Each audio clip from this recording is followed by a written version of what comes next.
A portion of this video is sponsored by Aura.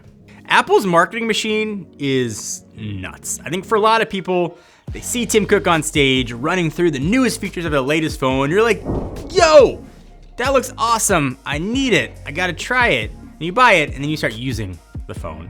And after a few months, those crazy flagship features end up just being marketing terminology, tend to either shine and be worth it, or completely fade into the background and you forget that they existed. So now that the iPhone 13 Pro has been out for about 6 months and it's been in my pocket for a large portion of that time, I want to talk about it and see if Apple sold us a lie or if the iPhone 13 Pro and Pro Max are all they're cracked up to be.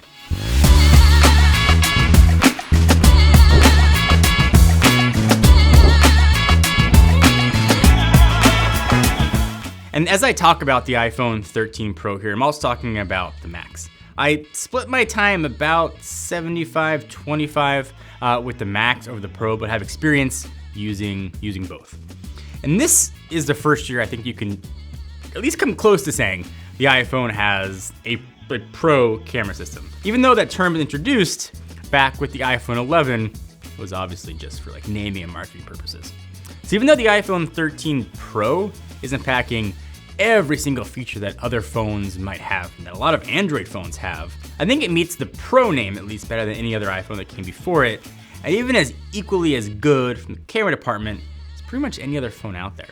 And for me, it comes down to consistency. In my mind, when I think of a Pro, I want something that I know will work and can work for me every time. And that's where this camera system has absolutely delivered. I've done a lot of verses with other phones, especially since the iPhone 13 Pros came out. And the cameras are just always some version of good. That's not to say every photo is going to be the best, because it's not, but every photo looks really good in every situation. Now the pictures come out a little bit flat. They're not as contrasty as what you get with Samsung, but you can do a lot with those photos. And for me, that's been huge, and that's peace of mind. Whether I want to take a photo to use for business or share a picture of my kids, I know at least it's going to be a good shot. I was pretty stoked about some of the night mode stuff here, and like every other phone I've tested with night mode, I honestly forgot about it after I first started using the phone. I think since I did my initial test and showed my night mode shots, I have used night mode 0 times. So perhaps your use case might vary, but night mode has been a totally non-thing for me. One thing I have used though is the amazing 3x zoom, and that was, you couldn't tell that was sarcastic, because 3x zoom on a flagship phone is still laughable, but it's better than the 2.5 we had before it. I like zoom. I take pictures of a lot of things far away, usually my kids, so I like having that. I know I'm in the minority there, and it's all about the ultra wide and macro and that kind of stuff, but I love my zoom. I wish it was better on the iPhone, but I do use it a lot.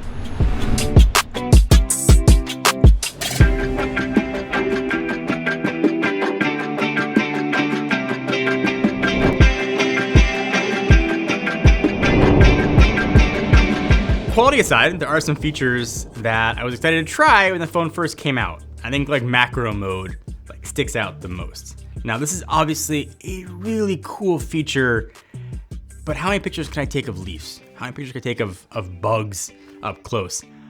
I'm not using this at all, and it goes for me the way of night mode. It was really cool to try at the beginning, and then I just forget about it. Only way I generally remember that it's there is when the camera automatically changes to macro mode. Accidentally, or when I don't need it and I gotta pinch to zoom out. I love that it's there, and I get why Apple talked about it so much, but literally I do not use it at all. Maybe I'm alone. If you use macro mode, let me know in the comments, but totally non-thing for me in my everyday phone usage. Speaking of features that I don't use much, video. Not actually taking video, I use that a ton, and I still think the iPhone is still video king, but I have not used cinematic mode and ProRes hardly at all. I tested cinematic mode, obviously, like everybody, when it was announced, and it's a very cool feature that I think has a lot of potential. But as someone who makes videos for a living, if I wanted to get a depth of field effect, I would just use a bigger camera that I have access to and use the real deal. Same goes for ProRes too. We actually film a good amount on our phones for these videos. So my use case for cinematic mode is probably not yours.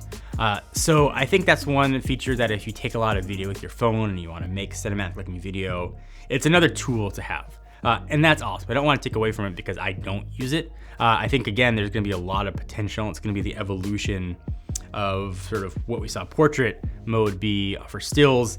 It's going to be dope. It's not something that I use all the time. And the reason I'm not using ProRes is generally thanks to that lightning port. It is just too slow. ProRes files are ginormous. And I don't want to wait all that time to get slightly better video, but that's just me. What it really comes down to with the iPhone 13 Pro camera is refinement. And in that 6 months, that's really been what I've noticed. Every part of this camera system was, it's gonna sound gross, but touched by Apple. So now you've got a version of almost every feature out there. Even if you don't find yourself using it, at least you can if you want to. There's something you couldn't always say with the latest iPhone. So I've been using the iPhone 13 Pro obviously for 6 months. What I've been using for longer than 6 months has been some version of the Oura Ring. So I'm currently using the most recent one, so it's the Oura Ring Generation 3. I've talked about this guy a lot. It is on my finger every second of every day, except when I'm in the shower, and then it is charging. But I absolutely love this thing, and with sort of the spring ahead time change being a thing that's going on, I've especially enjoyed having the data. So 70% of Americans do not like the time change. I would have thought that would have been closer to 100, but evidently the number is 70%. And there's a 25% increase of heart attacks the Monday after the whole spring forward thing. So our bodies aren't so good with the time change, and the spring ahead one's the bad one. You lose an hour. And as somebody who monitors sleep and sleep data and sort of my body's reaction to sleep very closely using the Oura Ring, this is not the best day of the year for me. So what I've generally been able to do is get actionable items from my Oura Ring. And it does a lot of things that have been helpful. It does a lot of things like monitor heart rate and sort of give me analytical, empirical data on my body. But for me, my jam is sleep.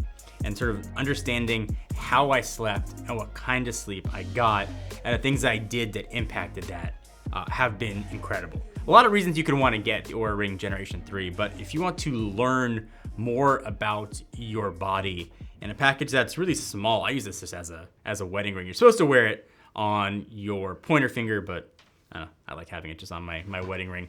But if you're into getting that type of data and knowing what you can do with it, look no farther. This has really been on my finger since long before they became a sponsor. Check out the Oura Ring. Of course, we'll link to it down below.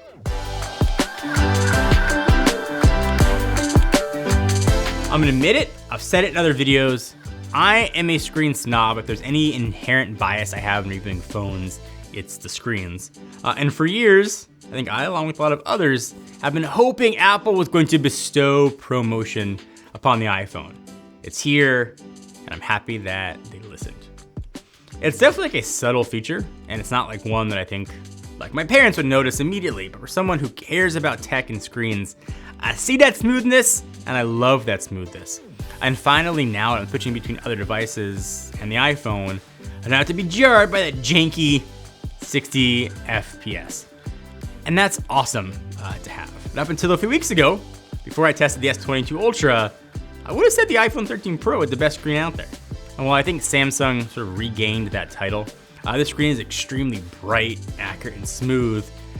And also, Apple made that notch smaller, and they kind of bragged about it a little bit. That has made absolutely no difference to me in my 6 months testing the phone at all. I don't notice it even like a little bit anymore. It's just a notch and it's there. The big question for me is 6 months, like how's the phone like held up, like physically? In previous iPhones, I have not kept my phones in cases. And I get that is silly, but generally at the end of the year when I trade them in, they still look pretty good. There's a few, maybe little dings on the side, but the screens generally have looked perfect. I have kept my 13 Pro Max in a case most of the time, but the screen is way more scratched than any other iPhone that I've had before, and I definitely have dropped it. I haven't kept it in a pocket with keys or anything like that, but it has not held up as well as any other iPhone. Again, it might be unique to something I've done to this phone, but I don't know. Let me know if your 13 Pros have not been as durable as you would have expected. So all the hardware aside, the iPhone 13 Pro is still kicking strong, but the A15 inside combined with the ProMotion display makes the phone, for lack of a better analogy, feel lightning fast. I wish I could say feel USB Type-C fast, but I can't. One question I had going in though was battery life. With better processor, better screen, what was Apple gonna do about battery life? So battery life has probably been my favorite feature on the phone, if you call it a feature. Aside from the Pro Motion display, this thing lasts forever. And the best thing I can tell you is I have gone on 2-hour Pokemon Go walks with my kids. We're like, the screen is on, we're outside, it's max brightness, we're using probably 5G data, trying to catch a lick-a-tongue and find a Snorlax. And then I come home and I go about my full day on my phone without charging it, and I still have 30%-ish battery life by the end of the day. Now that is a weird use case, I get it. But I couldn't do that with previous phones. Battery life is awesome on the Pro, especially the Pro Max. If you want a really long-lasting phone, it's been a huge pleasant surprise over the past 6 months. So on paper, the iPhone 13 Pro and Pro Max did not change all that much, especially aesthetically. There's a better camera, better screen, smaller notch packed into the same shape as the iPhone 12. But that's where this phone, I think, shines. Even though Apple calls this the 13, this is very much a 12S. When you look at it like that, I think it's one of the better year-over-year refinements that I've seen. The camera got noticeably better with quality, and also did pack in some new features. The screen, soft spot in my heart for the screen, is punching finally the top of its game. Processing and software are still good as ever, but they're always really good on Apple products. And wrap all that in with baller battery life. And this is a very, I was gonna say well-rounded, but I should say well-rectangled phone that does everything it sets out to do really well. Not to say you should buy one now. We're halfway through the life cycle, which is weird to say if you've got an iPhone 12 version, but I've been really happy with the 13 Pro Max. It has not been perfect. The screen's been very disappointing as far as the scratches that I've had on it, but battery life has been awesome. There's a lot of things that I would change, especially better zoom, but hopefully that will get fixed with the next version. But as far as phones go and iPhones go, unsurprisingly, it is the best iPhone to date. And if you want a phone that's going to last you for days and not sacrifice a really nice high-res screen, iPhone 13 Pro and Pro Max are still, even 6 months later, a solid way to go.